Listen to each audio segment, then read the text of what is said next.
আলহী অতিথিৰে ৰভাখন ভৰি পৰিছে আৰু তাইৰ হাঁহিৰ মুখত মাজতে দুখ অকণো প্ৰকাশ পাইছে।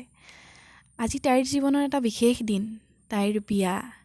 যিখন ঘৰত সৰুৰে পৰা ডাঙৰ হ'ল, আজি সেইখন ঘৰ এৰি তাই যাবগৈ গগৈৰ ঘৰলৈ, নহাজেৰে নতুন বোৱাৰী হৈ। আৰু সকলোৰে সুখ, মনত আনন্দ, লগতে অকণমান দুখো যে ছোৱালীজনী আজি ঘৰখনৰ পৰা যাবগৈ। ৰ'ব, ভিডিঅ'টো আৰম্ভণিৰ পৰা আৰম্ভ কৰোঁ। আজি মোৰ লগৰ বান্ধৱী মলয়াৰ বিয়ালৈ আহিছোঁ। লগতে ভাবিলোঁ ভিডিঅ' এটা বনাওঁ, আপোনালোককো বিয়াখন দেখাওঁ। সকলোকে মোৰ নমস্কাৰ জনাইছোঁ আৰু মোৰ চেনেলৰ অন্য এটা ভিডিঅ'লৈ আপোনালোক সকলোকে স্বাগতম জনাইছোঁ। এয়া দেখিছেনে, মই মোৰ ভতিজীজনীৰ লগত খেলি আছোঁ। বৰ্তাহঁতৰ দাদাৰ ছোৱালী হয়। বিহু বুলি আহিছে, আজি বহাগৰ 10 তাৰিখে হ'লহি। বহুদিন ভিডিঅ' দিব পৰা নাই আৰু আজি যিহেতু মোৰ বান্ধৱী মলয়াৰ বিয়ালৈ যাম, সেইটো কাৰণে ভাবিলোঁ ভিডিঅ' এটা বনাওঁ। আৰম্ভ কৰিয়ে দিলোঁ এতিয়াৰ পৰাই। আৰু বিয়ালৈ যোৱাৰ আগতে টিকলিজনীৰ লগত অকণমান খেলি ল'লোঁ আৰু এতিয়া বিয়ালৈ যাবলৈ ওলাই মেলি আজৰি হৈ আহিছোঁ। আমি ৰাস্তাতে ভিডিঅ' অকণমান কৰি লৈছোঁ নিজকে। আৰু এতিয়া প্ৰথমতে আহি গিফ্ট এটা কিনিছোঁ। গিফ্টটো কিনিলোঁ হয়, কিন্তু সেইখন দোকানত পেকিং নকৰে বোলে। বেলেগ এখন দোকানত আহি আকৌ এতিয়া গিফ্টটো পেকিং কৰাই লৈছোঁ। পেকিং কৰাই মেলি আৰু গৈ থাকিম।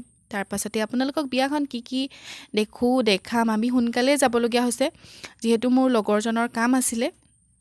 আৰু আমাৰ কইনাৰ ঘৰ মানে মলয়াৰ ঘৰ হৈছে শুকান পুখুৰীলৈ সোমাই অহা এই ৰাস্তাটো নিতাই ৰ'দৰ সেউজীয়া খুব ভাল লাগে পৰিৱেশটো।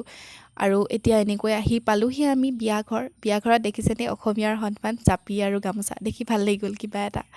এনেকৈয়ে আহি প্ৰথমতে বহিলোঁহি আৰু ভিডিঅ'টো ষ্টাৰ্ট কৰিয়ে দিছোঁ আৰু মলয়াই আহি প্ৰথমতে বহালে। মই যিহেতু আগতে অহা নাই, প্ৰথমবাৰ আহিছোঁ। চাহ খালোঁ, তিল পিঠা, লাড়ু, চাহ তেনেকৈ।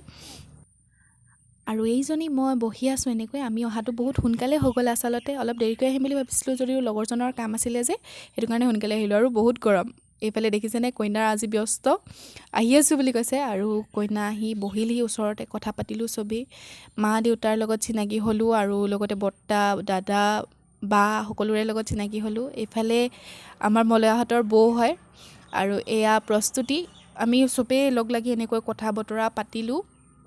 আৰু ৰ'ব, কইনাৰ মনৰ অৱস্থা দেখি হয়তো বুজি পাইছে, ভালকৈ দেখাই দিছোঁ। কইনাই মুখতে হাঁহি আছে যদিও ভিতৰখনৰ অৱস্থা তাইহে বুজিব। যি হ'লেও ঘৰখন এৰি থৈ যোৱাৰ দুখ এটা থাকেই। আৰু এয়া হৈছে কইনাৰ সখী গৌৰীণীতা। আৰু এয়া প্ৰস্তুতি, চিনাকি কৰাই দিলোঁৱেই বাৰু। এনেকৈয়ে বহিছোঁ, কথা পাতিছোঁ সিহঁতৰ লগত। আৰু বিয়াঘৰত আহিতো খানা খাবই লাগিব। বিয়াঘৰৰ খানা মই নিৰামিষকৈ খাবলৈ ল'লোঁ আৰু লৈছে মাংসৰে খাবলৈ। খাই মেলি আজৰি হৈ ল'লোঁ দেই খাই। এতিয়া ঘৰলৈ যাবলৈ ওলালোঁ আমি। যিহেতু তাৰ কাম আছে, সেইটো কাৰণে সোনকালে ওলালোঁ। বিয়াঘৰত ফটো ক্লিক কৰিলোঁ আৰু এয়া আহি ঘৰৰ ওচৰৰে পালোঁহি জানেনে। আৰু ঘৰ আহি ফাইনেলি মই পালোঁহিয়ে। আৰু দেউতাও গৈছিলে, নাম এভাগ আছিলে, আচলতে ভাগৱত পাঠ আছিলে। দেউতা তালৈ গৈছিলে। দেউতা আহি ঘৰ সোমাইছে, দুইজন লগতে সোমাইছোঁহি। আজিলৈ ভিডিঅ'টো সামৰণি মাৰি দিওঁ। বাই, আকৌ লগ পাই থাকিম। আৰু ভিডিঅ'টোৰ শেষত মলয়া আৰু গগৈদাৰ ফটো দুকপিমান ফেচবুকৰ পৰা কালেক্ট কৰি দিছোঁ। তেওঁলোকক নতুন জীৱনৰ শুভেচ্ছা জনাইছোঁ। আৰু লগতে আমিওতো বিয়াঘৰত ফটো মাৰিছিলোঁ, সেইটো কাৰণে ফটো দুকপিমান দি দিলোঁ। আপোনালোকক আকৌ লগ পাম। আজিলৈ বাই, ভালে কুশলে থাকিব দেই সকলোৱে।